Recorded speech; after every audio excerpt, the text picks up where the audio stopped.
Hello, people of God. So happy to be with you today. You'll notice a little different scenery once again, and I'm desperately missing my partner, my compatriot, my study Bible guru, Pastor Kelsey. I'm doing this live from Minnesota. Don't you know? I'm on vacation, and I thought, what better way to spend my vacation than with you, and continuing this walk through the book of Ruth. So I pray this finds you well today, and we're in for a doozy. So before we begin, let us pray. God of surprises, open our eyes this day to notice all that is hidden and unexpected in this world. Help us to see gifts where we might be tempted to feel scorn. Help us to see opportunity in risk. Help us to see others as you would have them seen. All this we ask in Christ's name, and all of God's people say, Amen. All right, so here's a warning. The chapter that we are about to read here has been rated X by the village elders who loved to sit around the village square and listen to the storytellers. So this chapter in the Old Testament is like a daytime soap opera, right? So prepare to be entertained. We are in chapter 3. We're going to do all of chapter 3, so verses 1 through 18. I was stuck finding whatever I could as a Bible in my mom and dad's house here. So it's not quite the version we are normally reading from. This is the RSV. It'll be the same story, just maybe a few words different if you're following along at home. And if you are following along in your own Bible, I invite you to underline, circle, highlight, whatever you want to do, write in the margins. There's a lot going on here, so let's dig in. I'm going to miss having Pastor Kelsey's insights. She's always so much better at that than I am. But, and I would have loved to have seen her reaction to this story. So we'll catch up in week 4. But I'll read Ruth chapter 3. Here we go.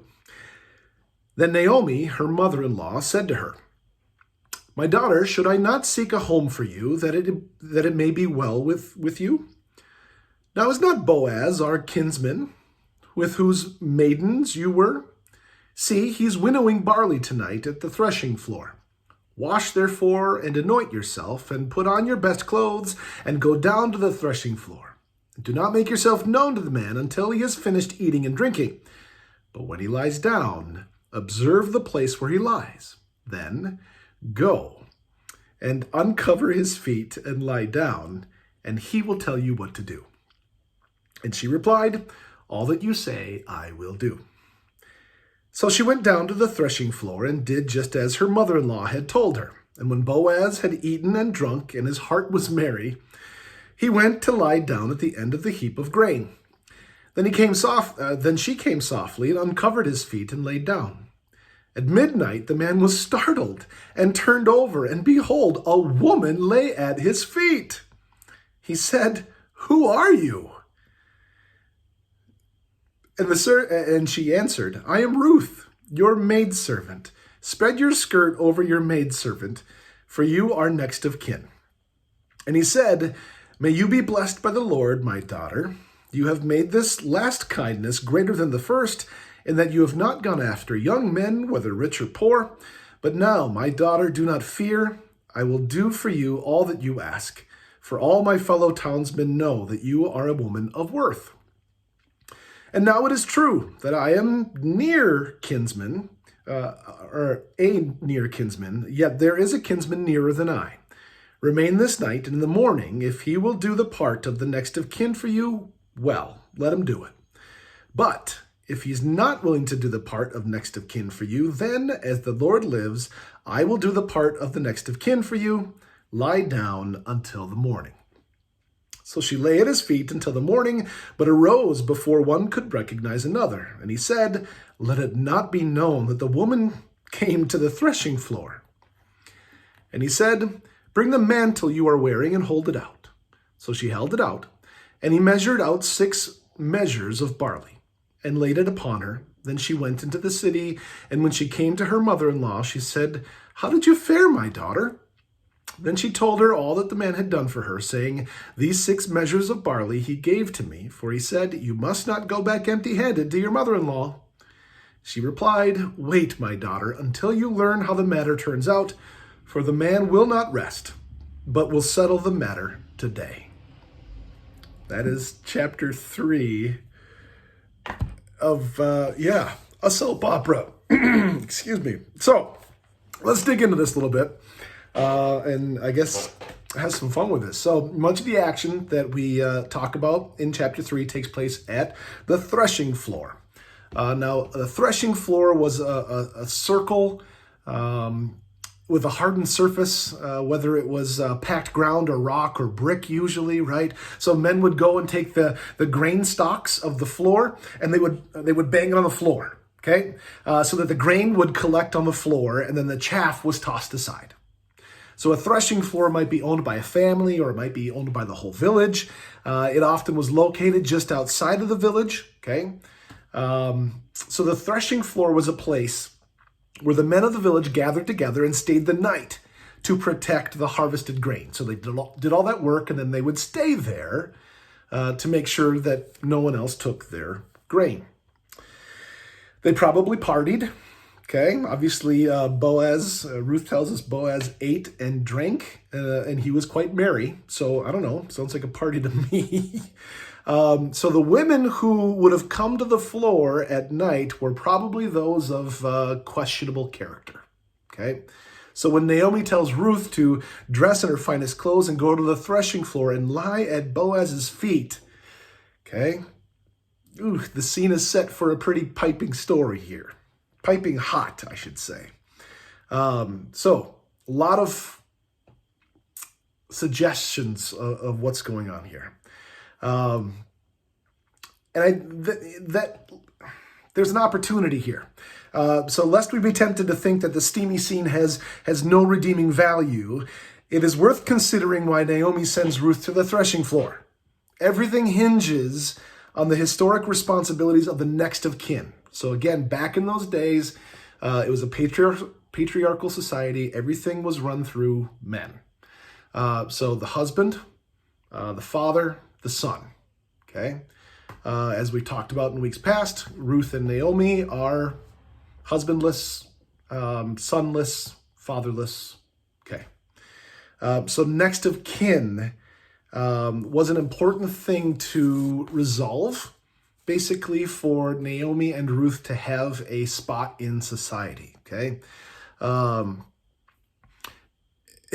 word for next of kin in Hebrew is goel, which translates like kinsman redeemer or the redeeming kinsman, okay? So again, the significance of that is this. One of the jobs of the next of kin is to provide a child for a dead relative so that his name does not disappear. Yeah. So this is a part of the times there. So you would basically step in for a brother or a nephew or whomever, lay with that person's, widow, and hope that they have a male child, basically. That was your next of kin position. That was your job. Again, different time, different place. Okay. But that's some of what's going on here, some of the history of what we're talking about here. Okay. So now let's look at the literary context. Quite often we learn about meaning by thinking about setting, including place and time. So we've considered the place. We just talked about the threshing floor. Now it's good to talk about time. So if we look back at our reading, okay, when does Ruth go see Boaz? After he's eaten, after he's had his drink, and it's at midnight or nighttime, okay? That's important because, well, what kind of things happen at midnight? Okay. By coming to Boaz in the middle of the night, Ruth is taking some huge risks. As the scripture tells us, there was a concern that Boaz had, okay? Because a woman who would have been seen on the threshing floor would have been of a certain character, shall we say, or a disposition. Maybe they felt like they had to, that kind of thing, but it was frowned upon greatly. So she was taking a huge risk to be seen by others, to basically be shunned, even more so than maybe she already was. So that's important to note here. Ruth is taking huge risks. She's acting in ways on the surface that are quite inappropriate. So all that going on in the background, right? And then you get all these little things where she's, asking Boaz to cover her with his skirt, right? It makes you wonder maybe what Ruth might be thinking when she says, "All that you tell me, I will do." Okay? So a lot going on here. In chapter 3, the characters of Ruth and Naomi and Boaz, they develop even further, right? Through their actions and their speech, we get to know them on a deeper level again. And there's some interesting wordplay going on here, and some that I'm going to note, I'm going to pay heed to a little bit here. So in Ruth 3, verse 9, okay, I invite you to look at that. When Boaz first discovers Ruth at his feet, he exclaims, "Who are you?" In Hebrew, miat, exactly the same phrase used by Naomi to Ruth in chapter 3, verse 16. Basically, when Naomi says, "Well, how did things go?" It's the same word there, okay? Also in 3, verse 9, Ruth tells Boaz to spread his cloak or his skirt over her. Exactly the same Hebrew word used for God's wing in Ruth 2, verse 12. Look back at that, okay? It's that same word is translated, or that is the same Hebrew word, okay? In Ruth chapter 3, verse 10, Boaz commends Ruth for her loyalty. Now in Hebrew, we talked about that. That's chesed. Everyone say chesed? Yeah, chesed. Okay, that's an important Hebrew word for conventional love, kindness, commitment, right? Faith, something deeper. And this word is used throughout Ruth in chapter 1 and chapter 2 as well. So there's Boaz talking about Ruth's chesed. You notice a couple of times when Boaz is talking to Ruth, he says, "My daughter." Exactly the same way that Naomi addresses her. So that's interesting. The Hebrew term goel, or next of kin that we talked about, right, is used a bunch of times. Okay, so we get that word once in verse 9, twice in verse 12, 4 times in verse 13, that word goel. Okay, and again, anytime you come across a word that is mentioned over and over again or in multiple places in a reading, it's good to pay attention to what that might mean to further understand the story. In Ruth chapter 3, verse 11, the key verse of this session, right? So Boaz notes Ruth's reputation as a worthy woman. "For you are a worthy woman," Boaz says, right? It's the same word that is used about Boaz at the beginning of chapter 2, verse 1, okay, where Boaz was a notable or a worthy or, I forget that word that we used last time, but it was, whether it was wealthy or rich or prominent, right? Well, that's how he just described Ruth, okay? So what do you make of the way the author is using these key words in this story over and over and in multiple places for different things? And how does knowing the way the words are used add to the meaning of the story? All good stuff to think about. All right, moving on. I'm gonna keep plowing through this, and by all means, hit pause at any given time, and chew on what we talk about here. The other part that stuck out to me was, so when Boaz woke up at midnight, right, he was startled by the physical presence of Ruth at his feet.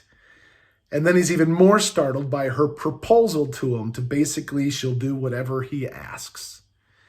While we may already know how the story turns out, it's important to try to stay within the tension of this story before its resolution. So it's tempting, given Ruth's boldness, to forget that she's being completely vulnerable here, right? I mean, she's sticking her neck out to, number one, be willing to go do this, to number two, say these things. If she's obviously sent away packing, it's going to have a huge effect on whether she would be able to continue to glean from Boaz's fields. I mean, like, everything hinges on this. She's extremely vulnerable. And Boaz insists that Ruth stay the night, but then he also tells her to get up early, right, and get out of here before anyone can see that she is with him or that she spent the night there. Okay, so how do we read about that? And the question then is, where is God at work in the midst of this, right? Where is God at work through Ruth and what she's doing here, right? Making herself very vulnerable, offering herself to a man, a next of kin situation. And then also, is God at work in Boaz? How is God using Boaz to kind of bring Ruth value and worth and connection and all of that, right? So where's God in the work and in the midst of all of this? Because again, this is some steamy stuff. This is some soap opera stuff. And can God be in the midst of things like this? Last thing I wanted to really get into detail, right? So we're in a very tumultuous time right now. At the time of this recording, another gun shooting had just happened not too long ago, just a couple days ago. And there seems to be a even louder outcry than what happened in Oxford or Buffalo. This one feels even more present. More people are angry and upset that nothing is being done. So here's what I'm seeing in this text that we're reading from Ruth. Social reformers are often only praised in retrospect. It's very rare that someone who sticks their neck out ever gets praised in the moment where they're sticking their neck out, right? Usually, if it is against a social norm, that person or that organization kind of becomes a black sheep. A lot of times can be hated or despised. You look at Jesus himself, okay? He faced a criminal's death for his ministry. All he ever did was basically heal and love on people. And they hated, and the people of the powers that be hated him because he was making things change. He was causing people to question. He was altering what had been the norm. So it makes me wonder, are there groups or causes or issues today that you can think of that, whether they're frowned upon or seen as negatively, I feel like, especially throughout the pandemic, there's been a lot of that. I mean, with the death of George Floyd and all the Black Lives Matters that's come out of that, and how, depending on the media that you would watch, that was either lifted up or it was really raked through the mud. These weren't protesters, they were dissenters, they were an issue, right? You think of the LGBTQIA community, okay? You think of the anti-racism movement, you think of now gun control and gun violence, all of that. The people who are screaming for justice are often seen as problems, at first at least. So what does that look like for us as a community of faith? How do we consider these, especially the causes or the issues that are going on in society today, with some very big issues? And by no means do we all have to agree, but it's good for us to have the conversation. What does this mean? Where is God in the midst of this? There are people making themselves very vulnerable right now. And we have an option. Do we hold that vulnerability tenderly and hear them? Or do we share our own judgment and usually anger or upset, however that comes out? That's good for us to consider. What's a cause that you might be willing to risk your livelihood for.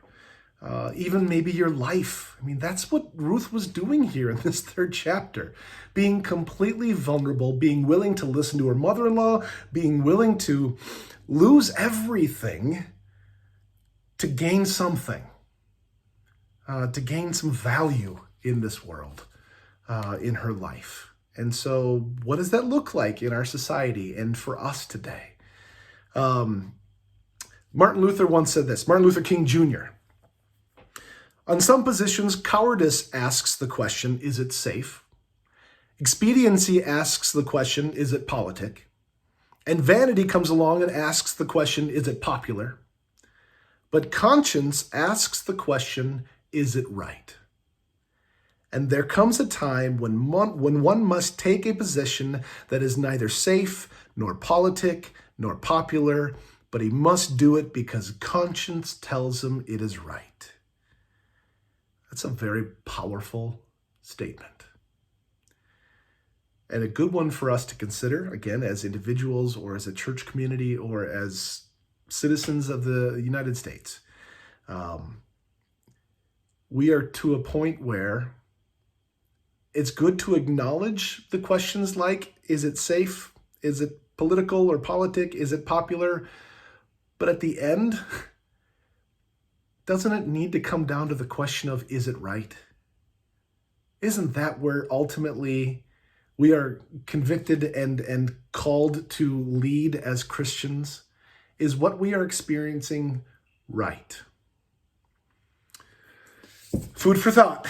I'm not here to answer that for you. I'm here to challenge us all to wrestle with this together. Last couple things I want to mention here. Many prophets and reformers throughout the ages, including Jesus himself, have taken extraordinary risks, even gone against society's established norms and laws in order to do what they believed was right, what they felt God was calling them to do and to be. So a common expression might be, extraordinary times call for extraordinary measures. And you nod your heads if you heard that, right? Extraordinary times call for extraordinary measures. And how can we know when that's the case? Okay, when something is extraordinary and what we are being called into or out of. And there are times, and another question for us to think about is, are there times when it's okay to break the law or to break social norms or to break what is considered to be proper? Are there times when we're called to do that? And when is that appropriate? And when is that just the right thing to do? Last thing I wanted to share, some insights here. In 2016, there were an estimated 10 to 12 million people living in the United States as undocumented immigrants. I tried to look up a more current stat. That's the one that popped up again in 2016. So what difference, if any, does it make to view undocumented immigrants through the eyes of a vulnerable immigrant like Ruth? Okay? Does it make a difference? When we hear Ruth's story and her decision to do the things that she did and to kind of know why she had to make those decisions, does that inform how we look at others in a similar situation? And finally, what can you as individuals and what can we as a church? What can we do? What do we need to be doing to be involved in these conversations, to debate the status of undocumented immigrants or gun control or LGBTQIA or anti-racism or you name it? I mean, there's a massive scopes here that we're talking about. But in the midst of all of that, how are we being called to what is right? Not what's popular, not what has been okayed because of someone else, but how do we wrestle with and eventually, hopefully, act on what is right, especially in the eyes of the Lord? Because a lot of times that will not be comfortable. Jesus rarely came to agree with how things were set up. He was there to comfort those who have been abused by the system, but against the system, he was very confrontational, oppositional, whatever word you want to use there. The Pharisees were the keepers of the law, and Jesus raged against that so many times when it had to deal with people and their lives. So what does that look like? How do we learn from Ruth's actions? And again, multiple times, what she has done is named as chesed, as righteous, as faithful, as committed. So wrestle with all that this week. I know it's a lot. It was quite an adventure of this chapter. And again, I wish Pastor Kelsey was here because I would have loved to have kind of wrestled with that some more as far as how we read this chapter. But a lot in there. Hopefully you get a chance to connect with one another and ask questions. And I don't know, we figure all this out together. And as you have thoughts and ideas that come to mind as far as how we can respond in Chesedness, by all means, let your pastors know. With all that said, I will be back in Michigan next week, and we will record our fourth and final session for the book of Ruth. And until then, be blessed.